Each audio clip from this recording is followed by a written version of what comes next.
We don't play the social game. We are social. Power 98.5. You're listening to Power 98.5, powered by United Angels Dream, your number one resource for public relations, entertainment, and multimedia. Contact them today at unitedangelsdream.com. Prepare yourself. Okay, let's go.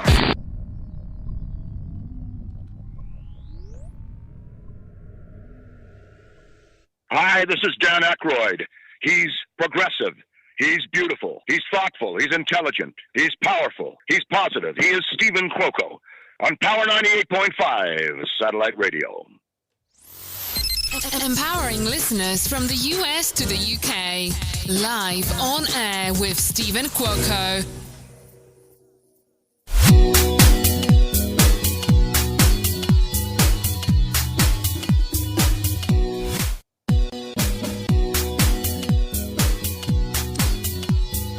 Good afternoon, everyone. Thank you for joining me today, live on air with Stephen Cuoco on Power 98.5. Super excited, and I mean super excited. Found one of my favorite new shows for the new year, 12 Dates of Christmas, and we've got a superstar on the line, Garrett Marcantel. Hi, Stephen. Good morning. How are you? Good morning. Merry Christmas. Merry Christmas. Actually, are you still considered a New York resident, or are you permanently on the West Coast now?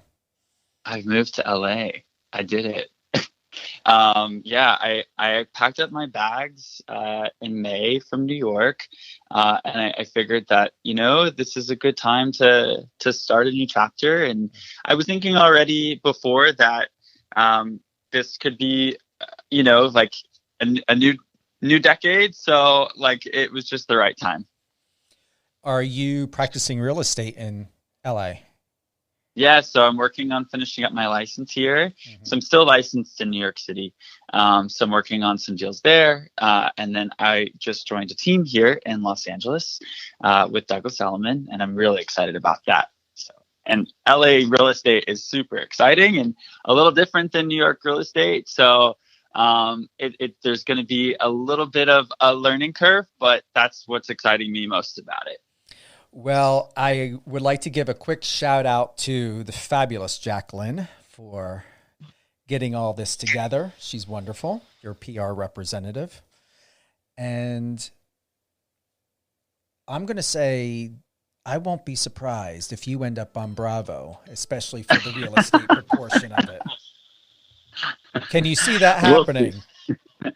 I mean, I've actually worked with all the guys before, previously in New York City, and they're all great guys. So I've seen their journey, and they became really successful from the show. Yeah, don't be surprised. I'm not going to be surprised, seriously. So, 12 Dates of Christmas. That was original movie a long time ago. I haven't seen it yet, but I have when I've kind of looked up beforehand, 12 Dates of Christmas. I saw that was also there. Uh-huh. I was like, oh, this is interesting. But now I have to watch it to see if there's any similarities. You do. So 12 Dates of Christmas airs on HBO Max. 3 episodes were up. Just found out, thanks to Garrett, that we have 3 new episodes sitting there. I have HBO Max, the app, and that's how I'm streaming this through my TV. And it's something I'm going to watch today. Hope to get that all in before I leave for DC this weekend. So I'm going to play a little clip of an intro of the show. How do you feel about that? You want to hear it? Perfect. Let's do it. All right. This holiday season, watch a rom-com come to life. I don't need my stocking. Meet our leads, Chad, Faith, and Garrett. I'm here to find someone to meet my family. I want to fall in love. I'm here to find my best friend. All they want for Christmas is true love. Hope is bringing me love this Christmas, 'cause I deserve. At this magical castle stuffed with Christmas surprises. Hi. where romance is jingling. Is this a throuple situation? I'm your new date. I think this is going to be harder than we think. I know you want to kiss me. If you don't want me here, I'll leave. I don't want to talk to somebody who doesn't want to talk to me. I just want my relationship to like stay out of other people's mouths. You could smell the drama. You didn't give me a chance at all whatsoever. Then it's time to choose. How do you really feel about me? I don't like hurting people's feelings. Who in the Santa will they take home for the holidays? I'm obviously very conflicted. Every single day has been a gift in my life. The woman I'd be honored To bring home for Christmas is Shocker. Merry Christmas. Taking someone home to meet my dad. Hello. It's scary. You're in my castle now, pal. Never experienced anything like this. Is she the Marion type? When the New Year bell chimes, I don't have any regrets at all. will they slay goodbye I wish it wasn't so difficult. or live merrily ever after? Baby, please come home. Baby, please come home.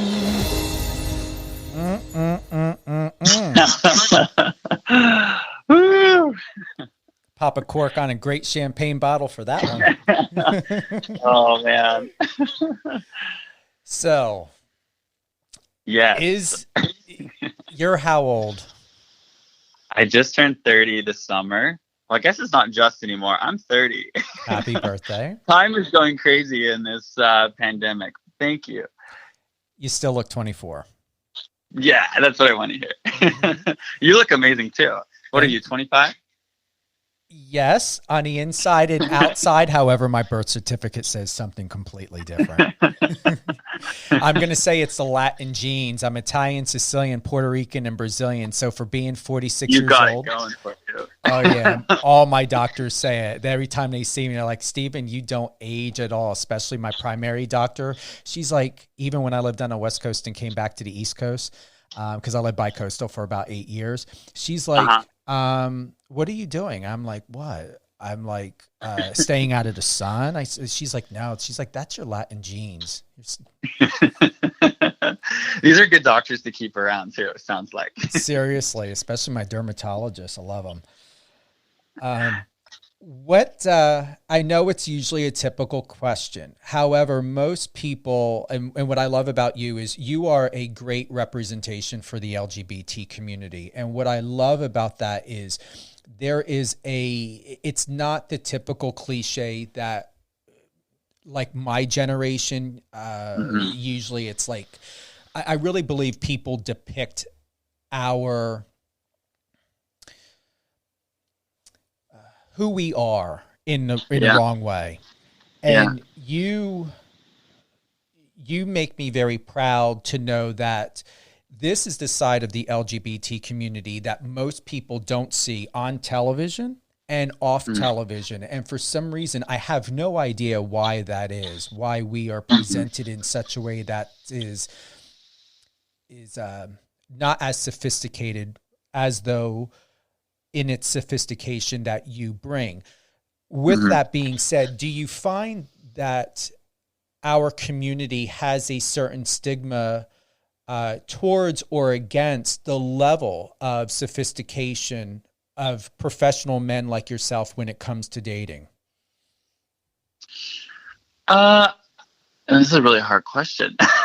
I mean, I think how we've been represented in media is kind of just like fun and comedic.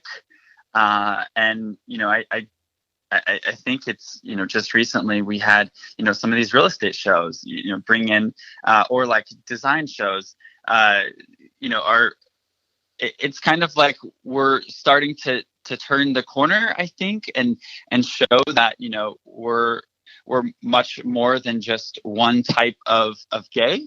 And I think it's about time because, you know, I think your sexual orientation really doesn't have much to do with what job you do and or how you interact with other people. So honestly, I think, you know, how do you encompass our LGBTQ plus community? in one way. It's impossible, right? We're so many different types of people. And yeah, I think it's about time that media is starting to showcase the different, the different people that exist in our community. In addition to this, Garrett, of why I say you're an incredible representation is you're a millennial. And millennials and Gen Z are changing this world in a way where I love that labels are being removed. Stereotypes are being removed. And I believe you are the first, and I truly mean this in my heart, you are the first of many to come that is saying, let's get away with the bullshit titles. Let's get rid of all that people have assumed since the 60s, 70s, and 80s. And let's look at the quality of the person. Do you believe that you have shown and are continuing to show what it means to be Garrett Marcantel in a way that is helping to identify clearly who you are as a man, as a professional, as a person before the identity of labeling? Yeah, I mean, yeah, like, look, of course, like my journey is unique to me, right? First and foremost. And, I had an interesting journey growing up in a conservative area in the South. And then had my own journey of coming out in New York City. So all of this has led me to who I am today, right? I think that's the most important thing about being true to yourself is like not being or agreeing to specific labels. Like, yes, it made you, who you are in a way, and it is a part of, how maybe a society views you. But, I think ultimately it's important for us to really just like stick to who you are and know that, yeah, it has, shaped you in some way or manner, or, it's, going to be like, I marry a man and that's just how it is, and not really like, okay, like he's gay and he has to be this specific way. So yeah, I think I've definitely stayed true to myself, and I think that I like to see that my generation is also doing that, because I mean that's the most important thing, well over any label that someone can put on you. Perfectly expressed. And I knew you would. I knew you would. I mean, these are really hard questions. Yeah, I don't do bullshit journalism. And if anybody knows, that's why it's like I go on the flow, because, I can send over questions, but honestly, I don't end up staying on topic unless I'm, required by a network or so, or in doing so, because it really is about you. It's about your narrative. What does it mean to you? This is huge. Right. Even though this is a reality show on HBO Max, this is about your identity. You're leaving a legacy here, Garrett. And no matter how many seasons this show airs, or if this is the first and last, this is something that millions of people all across the world is going to look back, and you are going to be a patriot. In even from the 3 episodes I watched so far, how you present yourself from the first episode to the third, I noticed a huge transition of how you quickly, and I know it's all in the editing, but just the way to just see from episode 1 to episode 3, you just sat so elegantly within yourself and you took full ownership of it. Yeah, well, you'll keep seeing that. Hopefully. I mean, look, it was not easy. So I had limited information. And then, this is truly a test of your character in many ways. And, there's real people and real emotions that are involved here. And I think everyone deserves respect in general, across the board. This is just how we should live our life. And so it was difficult being in a position where, you have to make these decisions. And these decisions, ultimately, like, it may offend someone, but you have to stick to what and you have to be true to yourself. And I am thankful that I have, been able to live in small town America and the big cities of America. And I have met a lot of different people throughout my journey. And ultimately, we're all looking for the same thing. We want to be loved and we want to be respected. So I try to do my best. Are you proud of yourself? I am, because it wasn't easy. It was a really special experience. And I stuck to what I knew, of what I should do throughout the whole show. And so, yeah, I would say I am. Since the moment from when you shared with those who you trust and love that this is who you are, this is your reality, to where you're at now, Garrett, at the age of 30, what have you learned within that time about yourself and about life and relationships and friendships?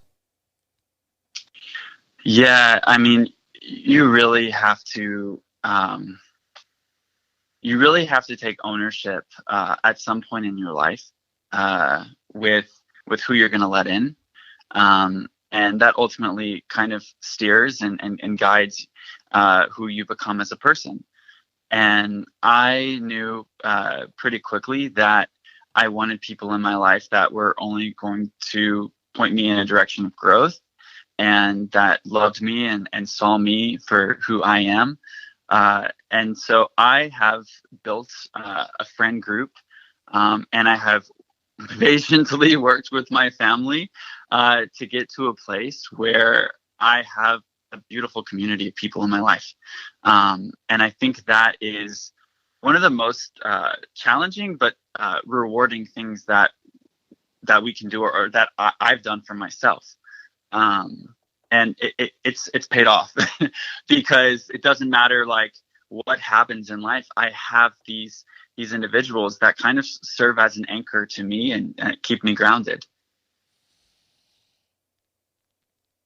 In your transition to Los Angeles, sorry about that, we got a little bit of jingle. In your transition to Los Angeles, have you been able to have the opportunity to go from New York, understanding who you are as a professional and as a man? What has the opportunity since being on the West Coast, has that offered you, challenged you, help enlighten you of goals, aspirations, influences? Yeah. So I went to university out west in Utah and Arizona, and I spent a lot of time kind of like Highway 1, and I love nature. So one of the things when I was living in New York that was difficult was I didn't have that access to mountains and ocean that I really fell in love with initially when I lived out on the West Coast. So coming out here has been special. I mean, it's COVID, right? So it's difficult to go out and meet people. So I've really just spent time focusing on just reconnecting with my love for the outdoors. And that has brought back up these memories of what's, what really gets me to a place of centeredness, and then meeting the few people that I have met while I've been here and going on those hikes and exploring this area. And it's not what I expected as like a typical like move to LA experience, like you'd think you'd go out to like West Hollywood being a gay man 30 years old, right? And it's been completely opposite. So I am thankful that I've had this different and organic introduction to LA that I don't know if I would have had if the world was normal. And then professionally, I got really lucky. I mean, my team leader, Ernie Carswell, is very established in Los Angeles and is an incredible human being. And, he is investing in my future. And so I'm excited, and I feel like I'm in good hands here already. So I'm very thankful. Would you like to continue thriving in the world of television and, where you're at now, everything that's happening? Yeah, I mean, being on TV is a great opportunity. It's not easy because the moment you open up yourself to the public, everyone's going to have an opinion, right? So this is something that I've never experienced before, and I'm going to be like learning as I go, I guess.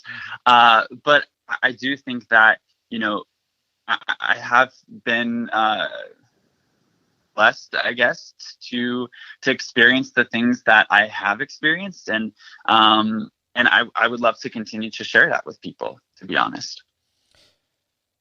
Here's something that I just feel that it's in my heart to say.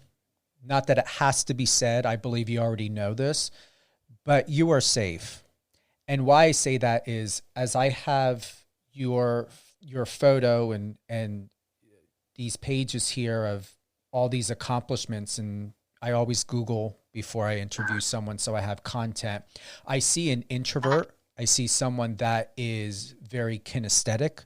I believe, Garrett, that from what I've observed on the show and watching some of your live interviews on CBS and such, is that you are very equipped, even if there are times when you may not know what the best outcome or final decision would make. You always know how to go within yourself first to find that truth before you try to find it within someone else. So something has happened in your life that I feel very strongly that, one, you are a natural introvert. You know how to be an extrovert, and you're someone that is not controlled, and you know when and where to make and how to make these decisions, even secretly without saying a word. That if you're in a group or around a group of people, Garrett, you know how to go within yourself and find that answer. And whether you choose to stay or walk away, you take full responsibility and ownership of all your decision makings. Wow, thank you for. I mean, that's a great observation, I would say. I look, growing up, I had to see the world differently than the world I was in, because I was like one of the only gay kids, but I couldn't communicate that, right? So I'm objectively looking at the world outside of me, asking why I don't belong and why I'm different.